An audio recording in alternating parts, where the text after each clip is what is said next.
Nilinaw ng Ministry of Health or MOH BARM ang inilabas na ulat ng Civil Service Commission o CSC BARM kaugnay ng bilang ng mga permanenteng appointments sa ministeryo. Naunang sinabi ng CSC BARM sa panayam ng media na batay sa mga record na isinumiti ng Human Resource Office ng MOH BARM at sa datos na nasa kanilang tanggapan, 312 permanent appointments pa lamang ang naitala mula 2020 hanggang 2026 sa kabuuang 4,660 plantilla positions, hindi kabilang ang mga contractual at casual employees. Bilang tugon, sinabi ni MOH BARM Minister Dr. Cadil Jojo Sinulinding Jr. na may kabuuang 4,840 plantilla positions ang ministeryo hanggang December 2025. Aniya, 1,686 dito ang dating ARMM plantilla, habang 3,154 naman ang mga bagong posisyong nalikha sa ilalim ng BARM mula 2020 hanggang 2025. Ipinaliwanag din ito na sa usapin ng migration process, 317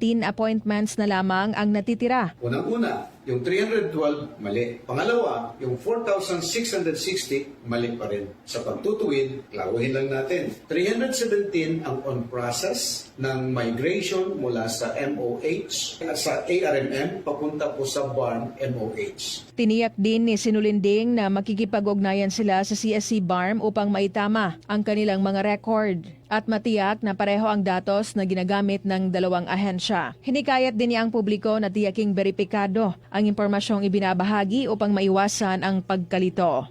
Rufa Mocalid, NDBC, Bida Balita.